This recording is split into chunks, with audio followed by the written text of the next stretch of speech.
Well, comrades, sisters, brothers, siblings, we ran one hell of a fucking campaign.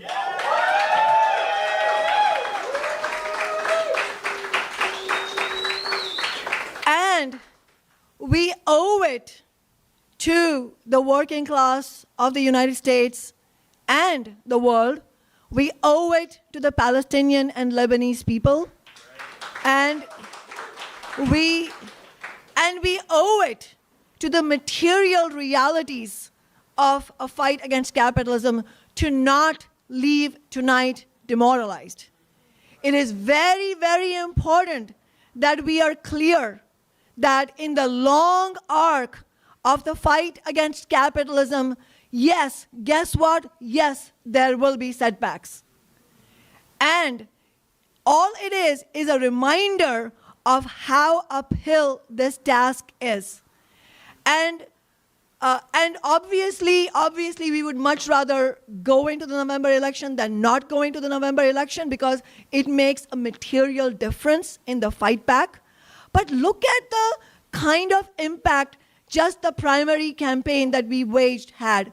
Adam Smith, who was the co-author of the bill, the dystopian bill, to give $1.1 trillion of war spending to Trump and the Republicans and the Democrats, and massively expand the weaponry to Israel, and to fuse the US and Israeli militaries. He was the co-author of that bill. He voted no on that bill because he was so scared of our campaign.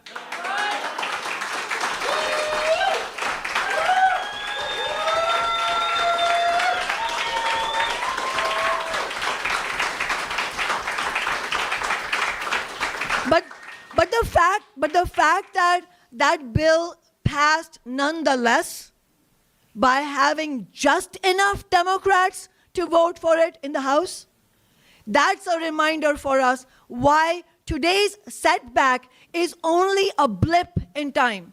What we have gained by building this campaign, what each one of us has gained in terms of education, political experience, growing a spine to push back, those are extremely precious gifts that this campaign has given us. And if we cede to a feeling of demoralization, then we let the capitalist class win by taking away those gifts from us.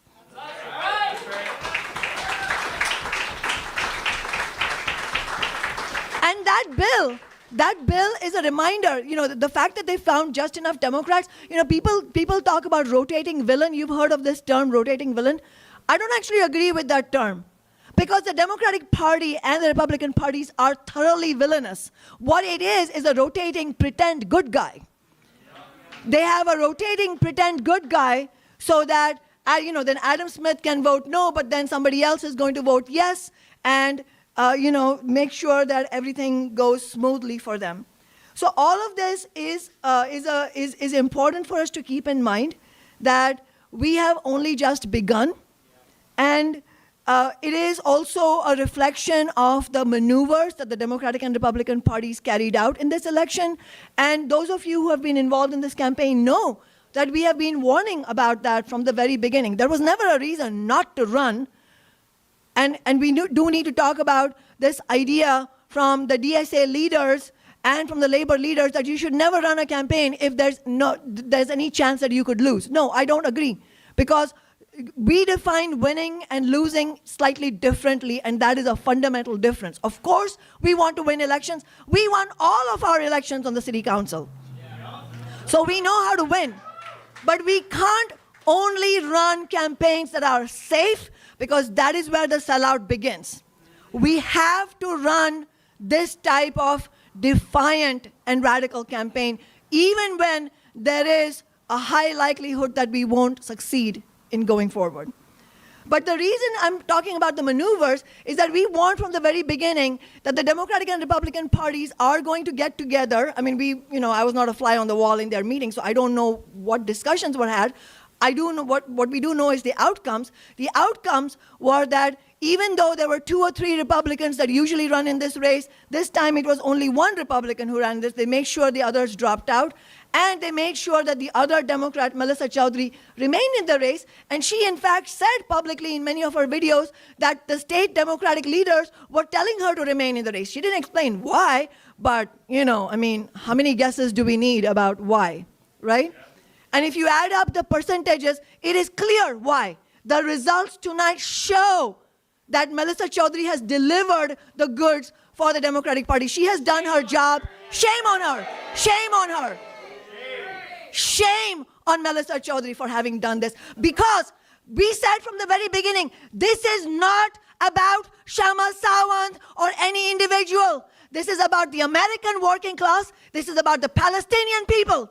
We were running against a general among the warmongers. So what was the obligation that Melissa Chaudhry had to the Palestinian people? That's the question that needs to be asked.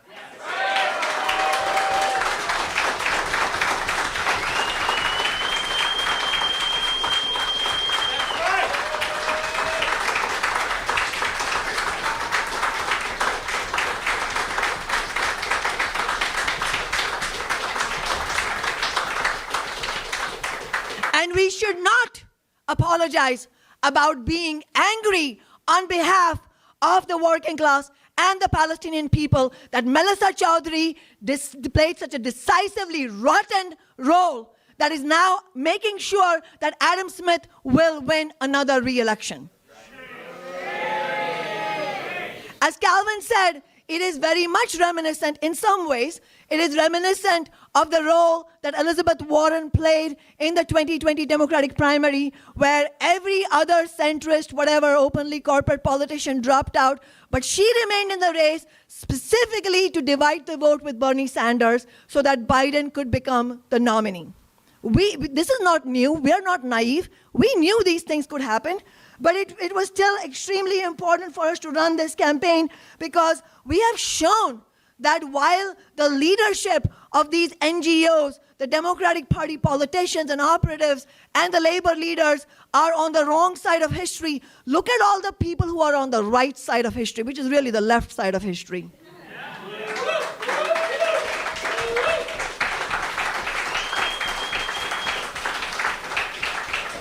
We have labor rank and file here whose union leaders have endorsed Adam Smith.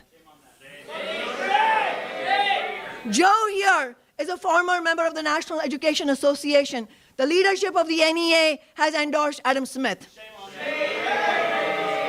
They ignored us. Exactly. Luke is back there. He's a worker at Boeing. The union leaders at Boeing endorsed Adam Smith. Oscar is back there, who is a member of UFCW 3000. The president of UFCW 3000, Faye Gunther, donated to Adam Smith just in the last month and a half. And you know who else endorsed Adam Smith? Planned Parenthood leadership. I want to read from a United Nations document that says that it is estimated that women and girls account for 67% of the Palestinians killed so far in the genocide. This is from sometime last year, this report. From the website further, it says, the United Nations Special Rapporteur on Violence Against Women and Girls, Reem Al-Salam, has said that the scale and nature of the crimes inflicted on Palestinian women and girls by Israeli forces are so extreme that existing concepts in legal and criminal frameworks can no longer adequately describe or capture them. And Planned Parenthood, supposedly an organization that stands up for women's rights, has endorsed Adam Smith. We need to learn, this, I don't think, we never want setbacks, but what we have to do, this is our moral and political obligation, that we learn lessons from this campaign. I'm looking out here and I think every single person here has gone out canvassing. So we have talked to tens of thousands of working people who strongly agree with our campaign. We have also run into people who've hurled epithets at us. Neil was talking about how people, we run into people who disagree with us and they are absolutely vile towards us. All of this is very, very crucial political education.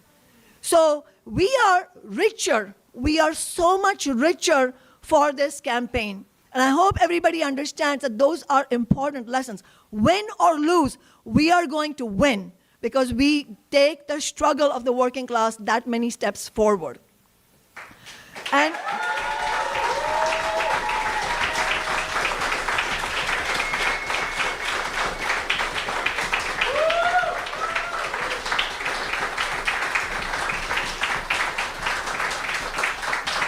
there are a few other main characters here in this story who are responsible for Adam Smith, a genocidal Democrat, getting reelected. Part of that is the corporate media. We had a near total media blackout on our campaign. While the corporate media has promoted Adam Smith at every step of the way, removing any pretense of objectivity. The media have specifically participated in attempting to launder Smith's warmongering reputation, trying to present him as someone who will fight Trump at the very same time that Smith has been co-authoring these bills to give trillions of dollars to Trump for his wars.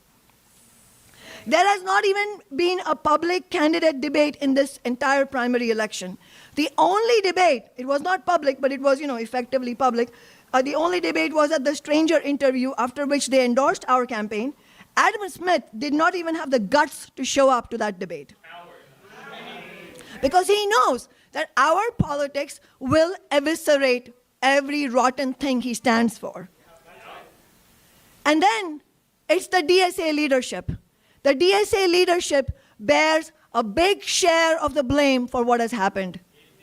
Because they when they refuse to have a vote on endorsement, then we as individual DSA members, which I'm a dues-paying member of DSA, we brought forward a resolution which was to have, it was a vote to have a vote. They wouldn't let us have an endorsement vote itself, so we had to have a vote on whether an endorsement vote could be held. And in that meeting, they engaged in one of the most vicious character assassination campaigns that I have ever been subjected to. And, I've been subjected to all kinds of things. One of the things that they did was, I joined that meeting on Zoom and our other comrades were in person. One of the things that they did was repeatedly accuse me of not taking that meeting seriously because I was not there in person, even though they knew full well that I was not there in person because I was at that moment in Sacramento, in the Bay Area, to support a rally for statewide Medicare for all there, in the absence of any of the DSA leaders or labor leaders supporting that rally. And the DSA leaders never once explained why refusing to support our campaign was somehow mysteriously in the interest of the Palestinian people. So I think this is all extremely important for us to note. And we also have to note something that we have noted many times before, which is our metrics of success. Our metrics of success are, obviously it includes winning elections, but it is not winning elections as an end in itself. It is winning elections on the basis of actually using the campaign itself as a vehicle of fight back. And then if we win, then using that elected office as a vehicle of fight back. It is a principled approach that we use from start to finish. And we are damn proud of that.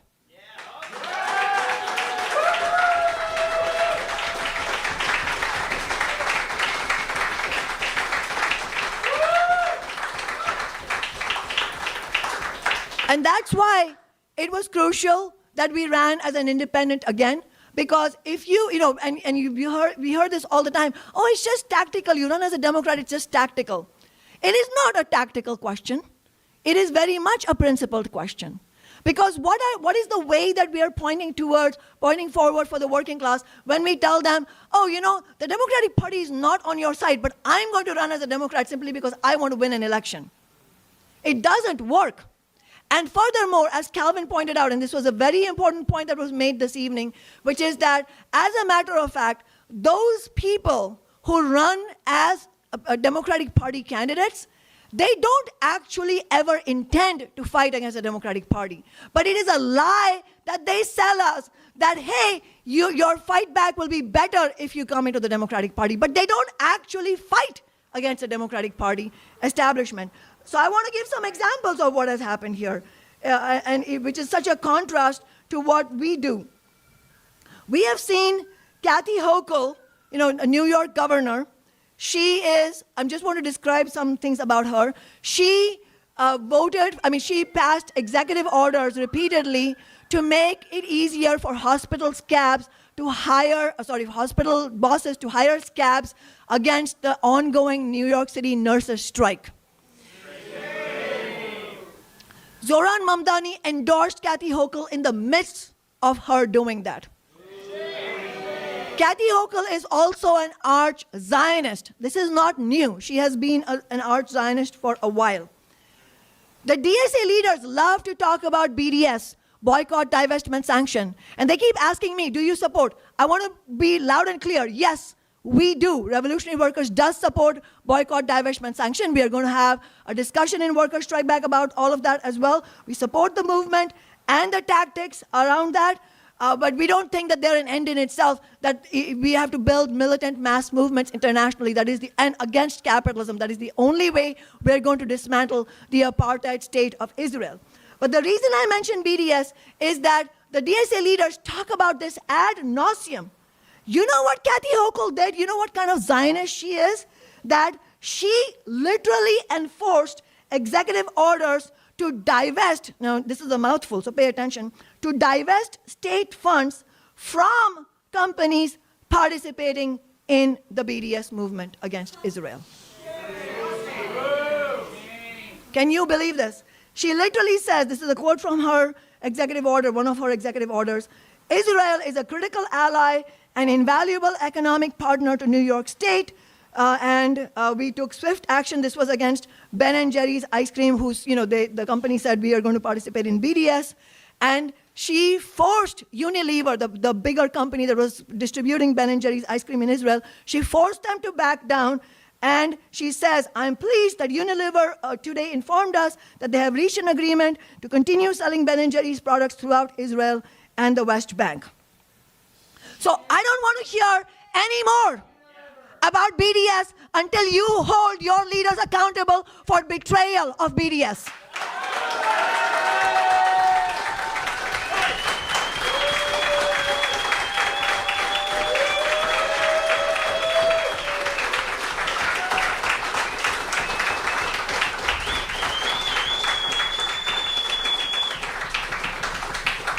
AOC is another very, very important example, especially at this moment.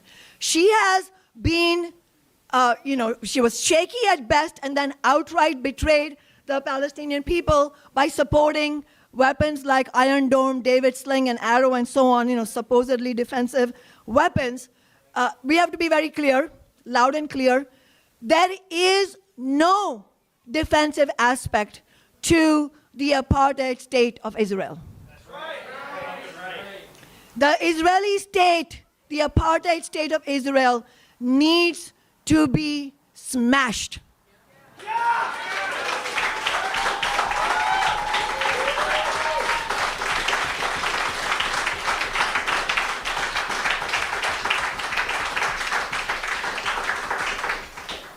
And AOC has betrayed repeatedly on the issue of the Palestinian people, on the issue of Israel.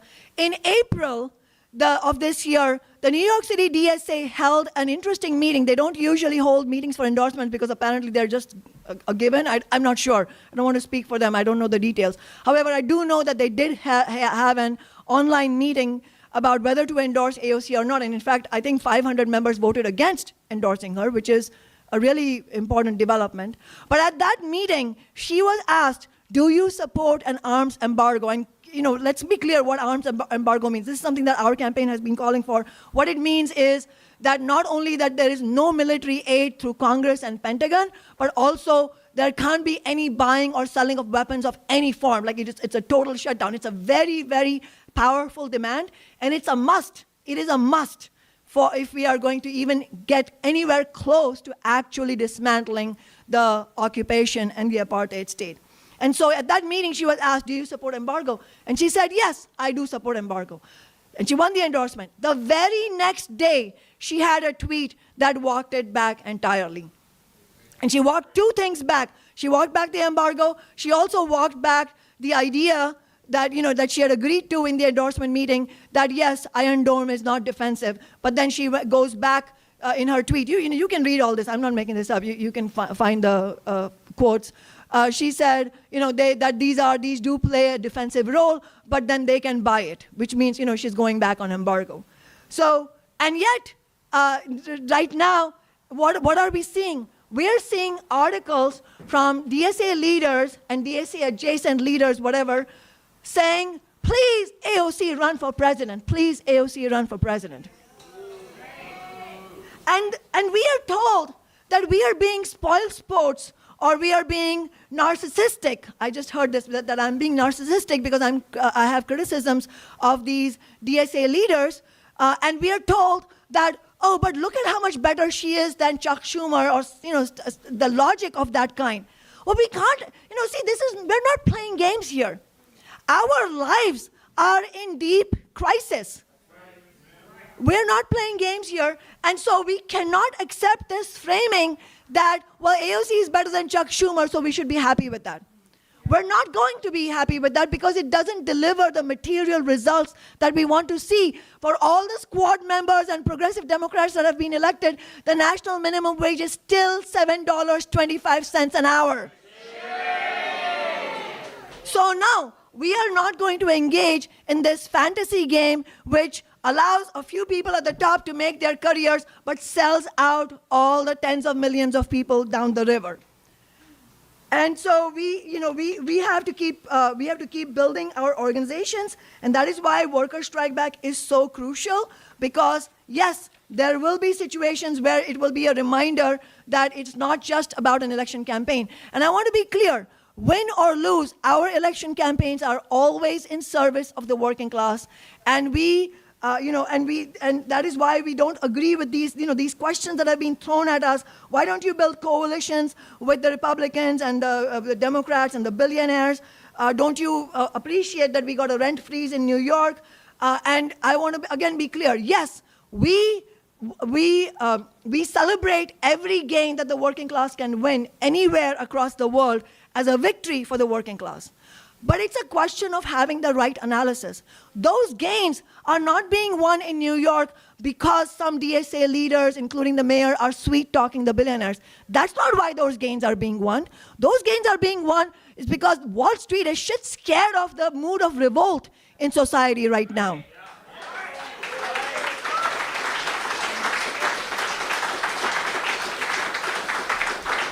And here's the deal. The capitalist class will concede only what they think they absolutely need to do, and not one penny more.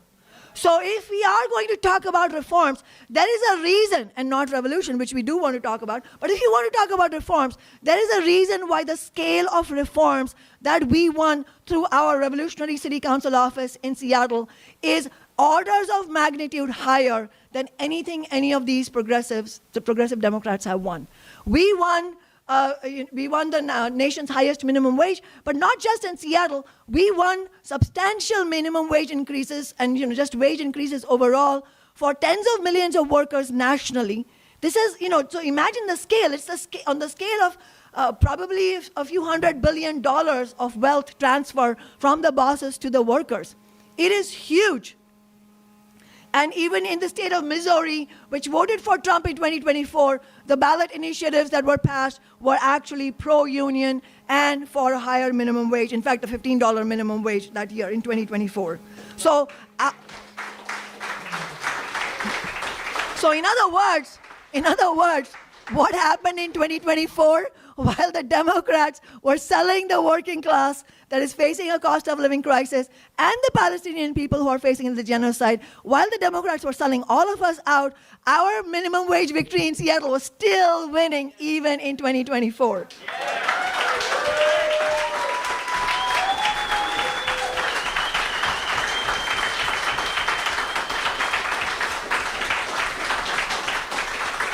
I'm sorry I'm going on a bit, but this is a good opportunity for us to have some analysis. And I've been told a lot recently, especially after the Breaking Points interview, that she only talks about herself. She's narcissistic. She only talks about herself. Do you know why we talk about the city council victories? Because there are no other parallels today. We wish there were. We wish there were.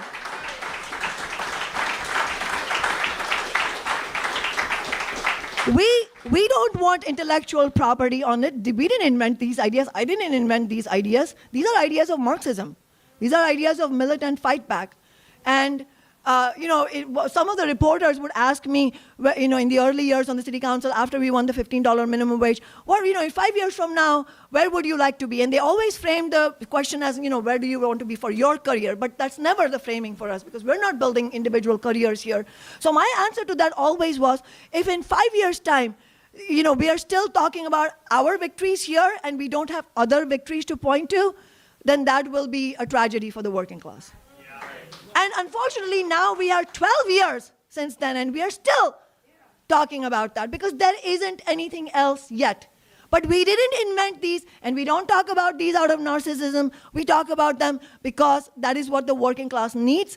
And if you want examples of people who came before us, then the 1934 general strike in Minneapolis and the auto workers sit-down strike that Justin talked about, all of those were led by Marxists like us, by militants like us, and all of those followed the example of the glorious Russian Revolution, which was the most progressive event in modern human history.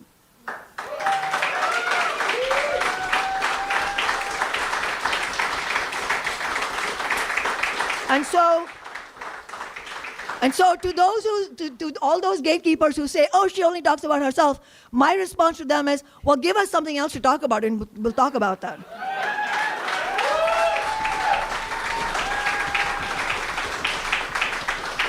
And we want to define sectarianism here as well. We get accused of being sectarian because we have critiques of prominent leaders. Having critiques of prominent leaders is not sectarianism.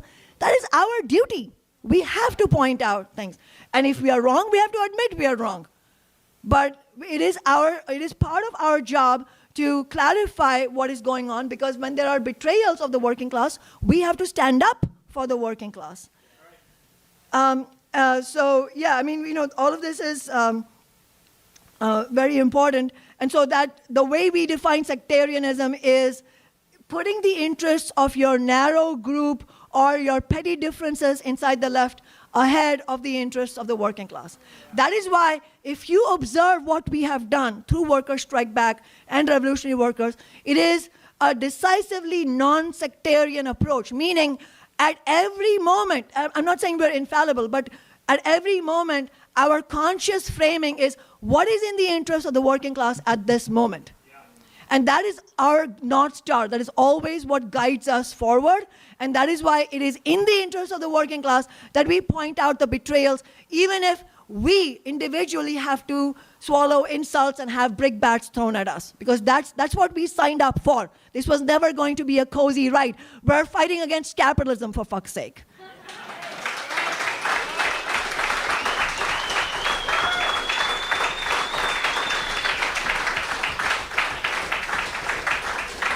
The last point, do not be fazed if there are all, like the corporate media and also the progressive media, most of which they were acted as gatekeepers against us.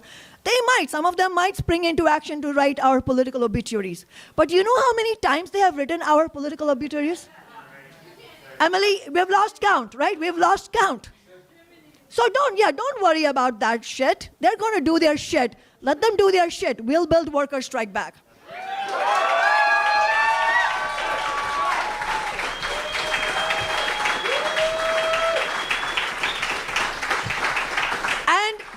And the other very important point about obituaries is that celebrations can also be short-lived. So no doubt there's going to be a link that I want to quote one of our class enemies. This guy I'm quoting is some high-up guy in the Democratic committee apparatus.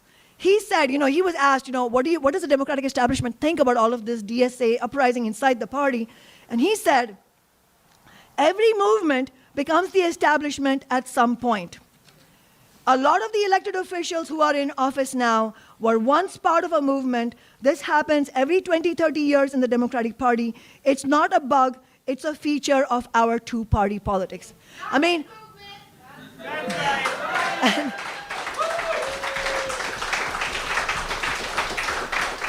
I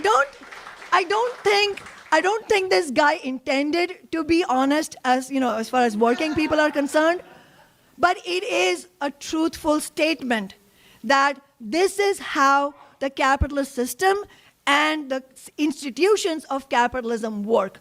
They would much rather not have any mood of revolt. But the way capitalism works, where it siphons off like a vacuum cleaner all the wealth into the hands of a few people at the top and immiserates the rest of us, it is inevitable that there's going to be revolts every now and then, especially now as we stand on the precipice of climate catastrophe. More and more revolts are on the horizon. So, yeah, the capitalist class does not want the revolts, but it's something they have to deal with at every so often. So it is in the interests of the capitalist class and its representatives, namely the Democratic and Republican parties, to be malleable structures where they somehow adapt and co-opt all the anger and the energy into another 20, 30 years of career making. That is why careerism is a death knell for movements.